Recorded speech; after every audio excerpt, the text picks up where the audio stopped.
Today we'll be reading Matthew 16 and Mark 8. The Pharisees and Sadducees came to Jesus and tested him by asking him to show them a sign from heaven.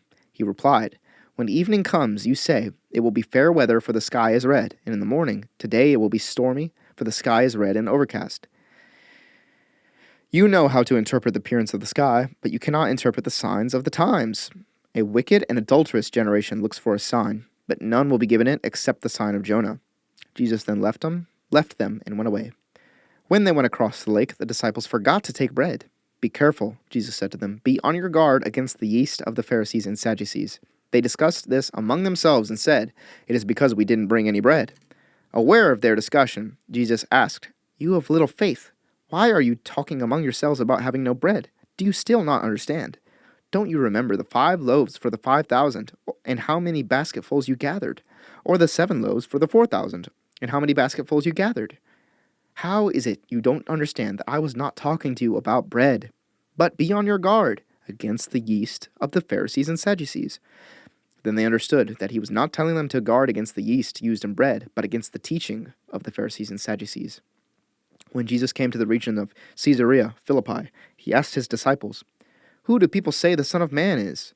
They replied, "Some say John the Baptist, others say Elijah, and still others, Jeremiah or one of the prophets." "But what about you?" he asked. "Who do you say I am?" Simon Peter answered, "You are the Messiah, the Son of the living God." Jesus replied, "Blessed are you, Simon, son of Jonah, for this was not revealed to you by flesh and blood, but by my Father in heaven. And I tell you that you are Peter, and on this rock I will build my church, and the gates of Hades will not overcome it. I will give you the keys of the kingdom of heaven. Whatever you bind on earth will be bound in heaven, and whatever you loose on earth will be loosed in heaven." Then he ordered his disciples not to tell anyone that he was the Messiah. From that time on, Jesus began to explain to his disciples that he must go to Jerusalem and suffer many things at the hands of the elders, the chief priests, and the teachers of the law, and that he must be killed and on the 3rd day be raised to life. Peter took him aside and began to rebuke him. "Never, Lord," he said. "This shall never happen to you." Jesus turned and said to Peter, "Get behind me, Satan. You are a stumbling block to me. You do not have in mind the concerns of God, but merely human concerns." Then Jesus said to his disciples, "Whoever wants to be my disciple must deny themselves and take up their cross and follow me. For whoever wants to save their life will lose it, but whoever loses their life for me will find it. What good will it be for someone to gain the whole world, yet forfeit their soul? Or what can anyone give in exchange for their soul?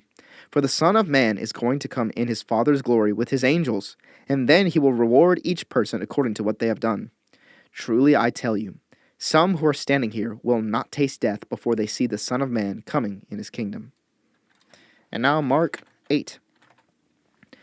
During those days, another large crowd gathered. Since they had nothing to eat, Jesus called his disciples to him and said, "I have compassion for these people. They have already been with me 3 days and have nothing to eat. If I send them home hungry, they will collapse on the way, because some of them have come a long distance." His disciples answered, "But where in this remote place can anyone get enough bread to feed them?" "How many loaves do you have?" Jesus asked. 7, they replied. He told the crowd to sit down on the ground. When he had taken the 7 loaves and given thanks, he broke them and gave them to his disciples to distribute to the people, and they did so. They had a few small fish as well. He gave thanks for them also and told the disciples to distribute them. The people ate and were satisfied. Afterward, the disciples picked up 7 basketfuls of broken pieces that were left over. About 4,000 were present. After he had sent them away, he got into the boat with his disciples and went to the region of Dalmanutha. The Pharisees came and began to question Jesus. To test him, they asked him for a sign from heaven. He sighed deeply and said, "Why does this generation ask for a sign? Truly I tell you, no sign will be given to it." Then he left them, got back into the boat, and crossed to the other side. The disciples had forgotten to bring bread, except for 1 loaf they had with them in the boat. "Be careful," Jesus warned them. "Watch out for the yeast of the Pharisees and that of Herod." They discussed this with one another and said, "It is because we have no bread." Aware of their discussion, Jesus asked them, "Why are you still talking about having no bread? Do you still not see or understand? Are your hearts hardened? Do you have eyes but fail to see, and ears but fail to hear? And don't you remember? When I broke the 5 loaves for the 5,000, how many basketfuls of pieces did you pick up?" 12, they replied. "And when I broke the 7 loaves for the 4,000, how many basketfuls of pieces did you pick up?" They answered, 7. He said to them, "Do you still not understand?" They came to Bethsaida. And some people brought a blind man and begged Jesus to touch him. He took the blind man by the hand and led him outside the village. When he had spit on the man's eyes and put his hands on him, Jesus asked, "Do you see anything?" He looked up and said, "I see people. They look like trees walking around." Once more, Jesus put his hands on the man's eyes. Then his eyes were opened, his sight was restored, and he saw everything clearly. Jesus sent him home, saying, "Don't even go into the village." Jesus and his disciples went on to the villages around Caesarea Philippi. On the way, he asked them, "Who do people say I am?" They replied, "Some say John the Baptist, others say Elijah, and still others, one of the prophets." "But what about you?" he asked. "Who do you say I am?" Peter answered, "You are the Messiah." Jesus warned them not to tell anyone about him. He then began to teach them that the Son of Man must suffer many things and be rejected by the elders, the chief priests, and the teachers of the law, and that he must be killed, and after 3 days rise again. He spoke plainly about this, and Peter took him aside and began to rebuke him. But when Jesus turned and looked at his disciples, he rebuked Peter. "Get behind me, Satan," he said. "You do not have in mind the concerns of God, but merely human concerns." Then he called the crowd to him along with his disciples and said, "Whoever wants to be my disciple must deny themselves and take up their cross and follow me.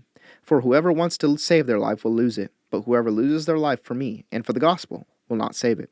What good is it for someone to gain the whole world yet forfeit their soul? Or what can anyone give in exchange for their soul? If anyone is ashamed of me and my words in this adulterous and sinful generation, the Son of Man will be ashamed of them when he comes in his Father's glory with the holy angels."